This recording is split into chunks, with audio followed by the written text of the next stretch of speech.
Hello दोस्तों, मेरा नाम है शुभम। आज के इस वीडियो में मैं आपको यहाँ पे बताऊँगा यहाँ पे एनवीएस में जूनियर सेक्रेटरीट असिस्टेंट और एमटीएस का यहाँ पे मॉक टेस्ट बताऊँगा मैं आपको यहाँ पे। ठीक है, मॉक टेस्ट दिखाऊंगा। मैंने यहाँ पे इसकी रिगार्डिंग वीडियो बना दी थी। अब यहाँ पे मैं इसका सॉल्यूशन यहाँ पे बताऊँगा आपको, डिटेल्ड सॉल्यूशन। ठीक है, अगर आपको वीडियो अच्छी लगती है चैनल सब्सक्राइब करना चाहो तो कर सकते हो। यहाँ पे देख लेते हैं। ठीक है, ये किसी ना किसी एग्जाम में आए हैं क्वेश्चन। जब भी मैंने यहाँ पे देखो, मैंने यहाँ पे बहुत सारे क्वेश्चन है वैसे तो। ठीक है, मैंने यहाँ पे हाईलाइट भी कर रखे हैं। जो यहाँ पे रेड है वो आपको करने ही कर रहे हैं, वो किसी ना किसी एग्जाम में जरूर आए। ठीक है, वो मैं आपको डिटेल में समझा ही रहा हूँ। ठीक है, यहाँ पे देख लेते हैं। सबसे पहले मैं इंपॉर्टेंट है बस वही बता रहा हूँ। ठीक है, आपको मैं ज़्यादा फालतू के नहीं बता रहा, क्योंकि ऐसे तो आपको बहुत वीडियो मिल जाएंगी जिसमें आपको फालतू के बहुत सारे क्वेश्चन मिल जाएंगे। मैं आपको यहाँ पे डिटेल समझाता हूँ। ठीक है, विद एक्सप्लेनेशन। ठीक है, सबसे पहले यहाँ पे क्या रहा है, क्या क्या क्वेश्चन क्या रहा है। ठीक है, from which menu you can insert header and footer. ठीक है, insert menu, view menu, format menu, tools menu. अब ये फुटर, हेडर और फुटर होता क्या है, सबसे पहले देखने वाली बात हमारी ये है। ठीक है, हेडर फुटर क्या होता है, सपोज आपका ये पेज है। ठीक है, ये हमने पेज लिया एक। अब जो यहाँ पे जो हेडिंग आती है इसे हम कहते हैं हेडर, और जो नीचे जो आता है उसे हम कहते हैं फुटर। ये हम कौन से टैब में से ले सकते हैं, एमएस वर्ड में से। देख लेते हैं यहाँ पे। ठीक है, मैंने यहाँ पे क्लिक करा, मैं आपको यहाँ पे डिटेल में दिखाता हूँ। ये यहाँ पे एमएस वर्ड है। ठीक है, अब यहाँ पे देखो इसमें क्या होते हैं, टैब होते हैं। जैसे कि मैं यहाँ पे लेता हूँ, जैसे कि ये वाला टैब हो गया यहाँ पे, ये हो गया इंसर्ट टैब, ये हो गया यहाँ पे home tab, design, layout, reference, mailing, review, view. अब ये सारे, जैसे होम के अंदर क्या है, होम के अंदर अब ये सारे टैब हैं, ये सारी चीज़ें। जैसे क्लिप बोर्ड है, मैंने आपको समझाया था, फॉन्ट हो गया, पैराग्राफ हो गया, ये सारी यहाँ पे हेडिंग वगैरह हो गई, ये सारी यहाँ पे चीज़ आ रही है। ठीक है, अब मैं आपको यहाँ पे एक चीज़ दिखाता हूँ। जैसे कि अगर अब जो होम, जो हेडर और फुटर है वो हम इंसर्ट टैब में जाके ले सकते हैं। अगर मुझे इंसर्ट में आऊँ तो इंसर्ट के ऑप्शन खुल जाएंगे यहाँ पे सारे। उसके बाद मुझे यहाँ पे ऑप्शन मिलेगा हेडर और फुटर का, तो मैं यहाँ से हेडर और फुटर ले सकता हूँ। ठीक है, उसके बाद यहाँ पे हम अगला क्वेश्चन देख लेते हैं। अगला क्वेश्चन जो इंपॉर्टेंट है, हाईलाइट वाला बताता हूँ। उसके बाद क्या हैं, bullet and numbering is in dash tab. अब ये क्या है, ठीक है, डैश कौन कौन से, होम टैब में, इंसर्ट टैब में, पेज लेआउट टैब में, और कौन सा टैब है यहाँ पे, व्यू टैब में। अब मैं आपको यहाँ पे दिखाता हूँ। यहाँ पे पहले कहाँ पे है। ठीक है, पहले मैं यहाँ पे आए दोबारा। ठीक है, यहाँ पे देखो इन होम भी मैंने आपको समझाया भी है। अब होम के अंदर क्या क्या, यहाँ पे आपको एक ऑप्शन दिख रहा होगा, ये वाले तीन ऑप्शन। ये तीन ऑप्शन क्या है, ये यहाँ पे बुलेट देता है। बुलेट होती क्या है, जैसे मानो मैं अगर मैं ये वाला ऑप्शन लेता हूँ तो इसमें मुझे क्या देंगे, जैसे मानो मैंने यहाँ पे ये लिया, मैंने कुछ लिखा है इसके बारे में, कोई भी मानो कोई भी यहाँ पे पॉइंट अगर मुझे देना है तो यहाँ पे दे सकता हूँ। अब मुझे नंबर में चाहिए तो मैं यहाँ पे ऑप्शन है, जैसे मैंने कुछ लिखा, पहला पॉइंट इसके बारे में जो भी लाइन हो गई, दूसरा पॉइंट उसके बारे में जो भी लाइन हो गई, तीसरा पॉइंट उसके बारे में जो भी लाइन हो गई। मानो मुझे पॉइंट में आ गए तो इसमें नंबर भी होते हैं मेरे, सारी बुलेट वगैरह इसमें हो गई, नंबर वगैरह अगर नंबर में चाहिए तो इसमें हो गया। ठीक है, उसके बाद ये आता है मल्टी लेवल बुलेट। अब मल्टी लेवल बुलेट क्या होता है यहाँ पे, ठीक है, मल्टी लेवल बुलेट जैसे एक चीज़ है, मानो कंप्यूटर हो गया, हमने यहाँ पे कंप्यूटर लिया। ठीक है, राइटिंग थोड़ी ऐसे ही, उसके लिए सॉरी। ठीक है, देख लेते हैं यहाँ पे उसके अंदर। अब कंप्यूटर के अंदर दो चीज़ें आती हैं, जैसे यहाँ पे आ गया हार्डवेयर और आ गया सॉफ्टवेयर। ठीक है, अब सॉफ्टवेयर इसके अंदर भी चीज़ आ गई, तो इन्हें कहते हैं मल्टी लेवल बुलेट। ठीक है, किसी चीज़ के अंदर कोई भी चीज़ होना तो मल्टी लेवल बुलेट में यहाँ पे आ गया है। ठीक है, उसके बाद हम अगला क्वेश्चन देख लेते हैं। To open an existing document click on the dash and then select का ओपन। अब हम इसमें से देखो, मुझे कोई, मैंने एक फाइल बना रखी है पहले से, वो मुझे ओपन करनी है। अब उसमें से मेरे पास क्या क्या ऑप्शन आ जाता है। सबसे पहले Microsoft office button, quick access tool bar, document view और रिबन। अब ये चारों होते क्या हैं। ठीक है, पहले आपको बताऊँ, क्वेश्चन बताता हूँ। कोई भी फाइल जो मैंने बना रखी है वो मुझे अगर दोबारा ओपन करनी है तो मैं उसे कैसे कर सकता हूँ। पहली बात, इसकी शॉर्टकट की होती है कंट्रोल ओ। ठीक है, कंट्रोल ओ अगर मैं यहाँ पे लूँगा, ठीक है, CTRL प्लस में ओ करूँगा तो यहाँ पे मेरे पास फाइल यहाँ पे खुल जाएगी। मैं इसका कलर चेंज कर देता हूँ, मैं इसका कर देता हूँ ग्रीन कलर, थोड़ा सा अलग दिख जाएगा। ठीक है, उसके बाद थोड़ा सा मैं इसे मोटा ताज़ा कर देता हूँ, ये मैंने इसे यहाँ कर दिया। ठीक है, अब मैं यहाँ पे दिखा देता हूँ, यहाँ पे ऑप्शन। ठीक है, अब ये यहाँ पे, इसमें यहाँ पे होता है एक ऑफिस बटन, गोल सा होता है, एक ऑफिस बटन होता है वो। ठीक है, ऑफिस बटन का क्या काम होता है, वहाँ पे क्लिक करेंगे तो उसके अंदर वहाँ पे हमारे पास न्यू का ऑप्शन आ जाएगा, जिसकी शॉर्टकट की कंट्रोल एन होती है। सेव, आपको सेव एज की शॉर्टकट की नीचे बतानी है मुझे, सेव एज। ठीक है, सेव एज के नीचे शॉर्टकट की आपको मुझे बतानी है। ठीक है, उसके बाद हम वापस इसे ब्लू ही कर देते हैं। ठीक है, ये बेकार सा लग रहा है। ठीक है, उसके बाद देख लेते हैं यहाँ पे। अब रिबन क्या होता है, रिबन हम इस चीज़ को कहते हैं रिबन, जो ये होता है, ये चीज़ इसे हम रिबन कहेंगे। यहाँ पे ये हमारा यहाँ पे रिबन हो गया। व्यू टू व्यू यहाँ पे हमारा ये है, तो हमारा जो उसका सही आंसर है वो क्या है, ऑफिस बटन। अगर मानो वहाँ पे एक शॉर्टकट की लिखी होती कंट्रोल ओ और ऑफिस बटन ना होता तो यहाँ पे मैं कंट्रोल ओ को यहाँ पे सिलेक्ट करता। ठीक है, उसके बाद ये मैंने आपको शॉर्टकट की बताई थी, चेंज केस की। ठीक है, इंपॉर्टेंट वो क्या नाम है, शिफ्ट F3 होती है। चेंज केस क्या होता है, यहाँ पे dash is use to convert आना था, यहाँ पे कवर्ड हो गया, convert from upper case to lower case. ठीक है, शिफ्ट F3 मैंने आपको इसकी शॉर्टकट की लिखवाई है, अगर प्रीवियस वीडियो आपने नहीं देखी है तो देख लेना। ठीक है, उसके बाद यहाँ पे देख लेते हैं the key stroke control I दबाने से क्या होता है, increase font size, insert a line break, insert indicate the text should be bold और applied italic format to the selected. अब देखो ये होता क्या है, मैंने आपको बताया था कंट्रोल प्लस बी से कोई भी टेक्स्ट हम बोल्ड कर सकते हैं, सी से कॉपी कर सकते हैं, एक्स से कट कर सकते हैं, वी से पेस्ट कर सकते हैं और आई से इटैलिक कर सकते हैं। ठीक है, तो यहाँ पे आई से इटैलिक हो जाएगा, तो यहाँ पे इसका आंसर हो जाएगा यहाँ पे डी। अब ये हम इंक्रीज फॉन्ट साइज क्या है, कैसे करते हैं, तो कंट्रोल प्लस में शिफ्ट प्लस में ग्रेटर देन, ये यहाँ पे आपका आंसर होगा। तो आंसर यहाँ पे फिलहाल क्या है, कंट्रोल आई से क्या होता है, इटैलिक होता है। उसके बाद हम अगला क्वेश्चन देख लेते हैं। देखें एक character that is raised and smaller above the base line is known. अब यहाँ पे पूछा, देखो आपको बताता हूँ मैं, अब हम इस चीज़ को क्या कहते हैं, जैसे यहाँ पे ये पूछा दो, अब जो ये वाला दो है, ये मैंने आपको कल वाली वीडियो में बताया था, जो इस चीज़ को होते हैं इसे हम क्या कहते हैं, इसे हम कहते हैं सुपर स्क्रिप्ट।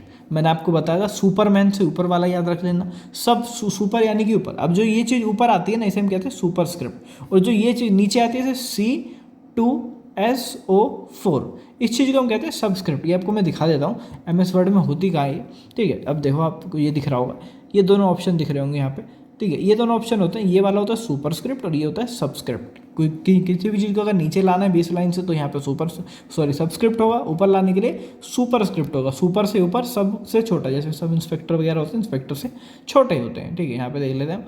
उसके बाद यहाँ पे अगला क्वेश्चन क्या है, तो यहाँ पे आपका आंसर क्या है, सुपर स्क्रिप्ट यहाँ पे आपका आंसर है। उसके बाद देख लेते हैं which of the following is not a valid version of MS office. ये आपको याद ही करना पड़ेगा, इसमें से कौन सा वैलिड नहीं है। ऑफिस विस्ता करके कोई सा भी यहाँ पे नहीं ऑप्शन आया है, ठीक है, ऑफिस नहीं आया है, ठीक है। उसके बाद यहाँ पे देख लेते हैं विच फाइल स्टार्ट्स MS वर्ड, ठीक है। अब रन कमांड में हमें क्या डालना है जिससे हमारा MS वर्ड आ जाए। अब रन कमांड आपको पता होगा, रन कमांड की शॉर्टकट की क्या होती है, विंडो प्लस में R, यहाँ पे यानी कि विंडो का बटन और R करेंगे तो यहाँ पे हमारे पास रन आ जाएगा, ठीक है। अब इस रन का मुझे क्या करना है यहाँ पे, ठीक है। अब रन में हम क्या डालें कि हमारे पास MS वर्ड खुल जाए। रन में हमें डालना होता है winword। अगर मैं winword.exe ना भी डालूँ, ठीक है, exe का मतलब होता है एग्जीक्यूट, ठीक है। तो winword WIN अगर मैं डालूँ WINWORD तो मेरे पास यहाँ पे winword खुल जाएगा। आपको मुझे बताना, अगर मुझे एक्सेल खोलना है तो MS एक्सेल लिखना पड़ेगा। क्या लिखना पड़ेगा मुझे रन कमांड में जिससे मेरा एक्सेल यहाँ पे खुल जाए, ये आपको मुझे नीचे कमेंट करके बताना। वर्ड से कुछ नहीं होता, MS वर्ड से कुछ नहीं होता, वर्ड 2003 से यहाँ पे कुछ नहीं होता। तीनों यहाँ पे गलत हो गए, अब डाल के देख लेना, तीनों ही यहाँ पे गलत है। अगला क्वेश्चन देख लेते हैं, ठीक है। Border can be applied to, अब देखो ये यहाँ पे थोड़ा एक्सेल के सवाल आ गए, ठीक है, कोई बात नहीं, ठीक है। Border can be applied to, अब मैं किस में यहाँ पे बॉर्डर अप्लाइड कर सकता हूँ, ठीक है। देख लेते हैं, हम सेल पे कर सकते हैं, बिल्कुल मैंने आपको बताया था सेल पे हम कुछ भी अप्लाइड कर सकते हैं, मर्ज कर सकते हैं, बॉर्डर दे सकते हैं, बिल्कुल। कोई पैराग्राफ लिखा है उस पर भी कर सकते हैं, और कोई टेक्स्ट लिखा है उस पर भी हम कर सकते हैं। मानो कोई टेक्स्ट है तो उसके चारों तरफ यहाँ पे वो आ जाएगा। कोई पैराग्राफ है, मानो एक पैराग्राफ ये हो गया, ये हो गया, हम इसके भी चारों तरफ यहाँ पे बॉर्डर दे सकते हैं। तो हम यहाँ पे इसका आंसर है ऑल ऑफ अबव, आपको दिख रहा होगा, करेक्ट आंसर इज जी, ठीक है। उसके बाद एक और क्वेश्चन है यहाँ पे, विच of the following is not a type of page margin. Page margin क्या होता है मैं आपको बताता हूँ। सपोज ये आपका एक पेज है, ठीक है, कोई एक टेक्स्ट लिखा, मैंने मानो लिखा कैरिकुलम विटाe यानी कि रिज्यूम मैंने लिखा, कोई नाम है। अब देखो अगर मैं उसे लेफ्ट अलाइनमेंट करता हूँ तो वो चीज़ यहाँ पे आ जाएगी, मैं उसे सेंटर अलाइनमेंट करता हूँ तो वो यहाँ पे आ जाएगी, और अगर मैं उसे राइट अलाइनमेंट करता हूँ तो वो यहाँ पे आ जाएगी, ठीक है। अलाइनमेंट टोटल हमारे पास 4 होते हैं, ठीक है, अलाइनमेंट हमारे पास टोटल 4 होते हैं।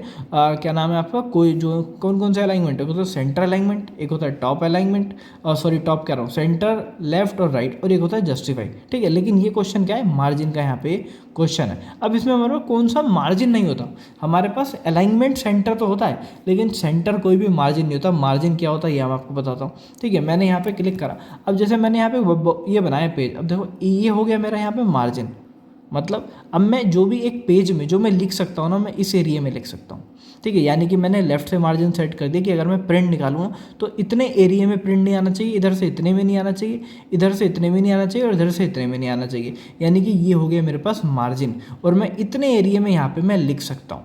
ये मैं जो भी लिखना चाहूँ मैं यहाँ पे लिख सकता हूँ, लेकिन मैं यहाँ पे नहीं लिख सकता क्योंकि ये मेरा मार्जिन है। तो इसमें सेंटर का मेरे पास कोई ऑप्शन नहीं है कि मैं सेंटर में कुछ सेट कर सकूँ कि भाई इतना गैप नहीं आना चाहिए या इतना गैप नहीं आना चाहिए, ठीक है। तो ये यहाँ पे बेसिक सा ऑप्शन था, ठीक है। उसके बाद देख लेते हैं यहाँ पे पोर्ट्रेट एंड लैंडस्केप आर।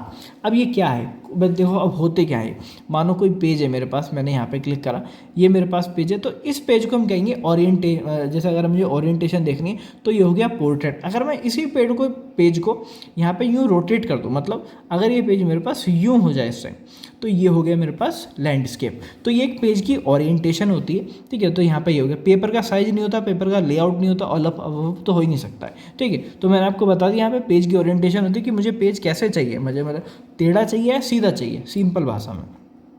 उसके बाद देख लेते हैं अगला question, which of the following is not a font style. इसमें से कौन सा फॉन्ट स्टाइल नहीं है, मैंने आपको बताया अभी सुपरस्क्रिप्ट मैंने आपको समझाया था यहाँ पे, ठीक है। ये कोई भी फॉन्ट स्टाइल नहीं है यहाँ पे, ठीक है। ये आपको पता होना चाहिए। बोल्ड है, एक जैसे बोल्ड कंट्रोल बी हो जाता है, ठीक है, कंट्रोल आई से इटैलिक हो जाता है, और वापस अगर हमें नॉर्मल करना है तो कंट्रोल स्पेस से हमारा नॉर्मल हो जाता है, ठीक है। उसके बाद देख रहे थे यहाँ पे auto correct was originally designed to replace, ठीक है, dash word as you type. अब यहाँ पे क्या होता है, ऑटो करेक्ट क्या करता है, ऑटो करेक्ट यहाँ पे क्या करता है हमारा जो भी, अब देखो इसमें ऑटो करेक्शन रिलेटेड मैं आपको काफ़ी चीज़ बताता हूँ, ठीक है। ऑटो करेक्ट क्या होता है, जैसे मैंने सपोज यहाँ पे कुछ एलिफेंट लिखा, मैंने उसमें कोई वर्ड रह गया मेरे पास, ठीक है, तो वो ऑटो करेक्ट क्या करेगा, उसे मिस स्पेल, जो भी मिस स्पेलिंग होगी उसे वो यहाँ पे ऑटोमेटिक सही कर देगा।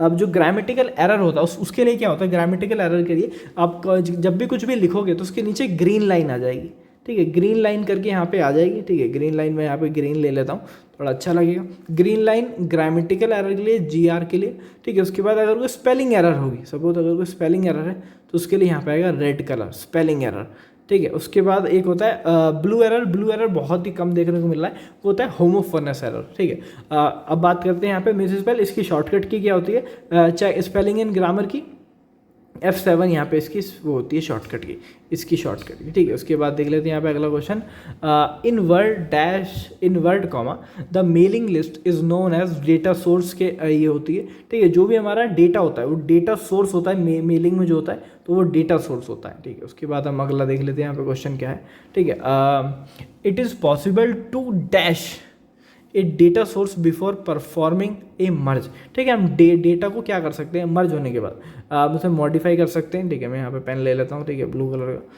या हरा, ठीक है। मॉडिफाई कर सकते हैं, क्रिएट कर सकते हैं, शॉर्ट भी कर सकते हैं, यानी कि ऑल ऑफ इसका यहाँ पे आंसर है, तीनों हम यहाँ पे कर सकते हैं। उसके बाद यहाँ पे देख लेते हैं, which of the following is not a valid zoom percentage in Excel.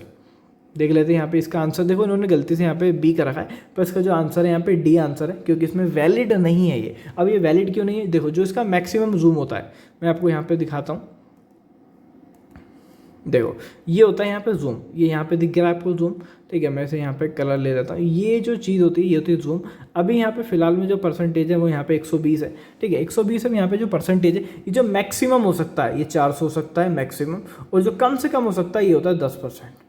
ये हो गया यहाँ पे हमारा मैक्सिमम, और ये हो गया यहाँ पे हमारा मिनिमम, ठीक है। ये हो गया मिनिमम, और ये हो गया MI आता है, ठीक है। स्पेलिंग में कोई एरर नहीं, मुझे आती है स्पेलिंग मुझे, ठीक है। यहाँ पे देख लेते हैं, ये हमारा मिनिमम है और ये हमारा मैक्सिमम यहाँ पे ये है, ठीक है। उसके बाद हम देख लेते हैं यहाँ पे अगला क्वेश्चन क्या है, ठीक है। अगला क्वेश्चन यहाँ पे कोई भी इंपॉर्टेंट क्वेश्चन नहीं रहा है, मैंने आपको सारे इंपॉर्टेंट क्वेश्चन बता दिए हैं। इसकी PDF आपको नीचे डिस्क्रिप्शन में मिल जाएगी, तो मेरे हिसाब से आपको पढ़ लेने से ज़रूर, वीडियो काफ़ी लंबी चलेगी, इतना मैं सोचा नहीं था 13 मिनट तक पहुँच जाएगी। तो उम्मीद है सबको समझ में आ गया। अब मैं मिलता हूँ अगली वीडियो में, तब तक के लिए गुड बाय।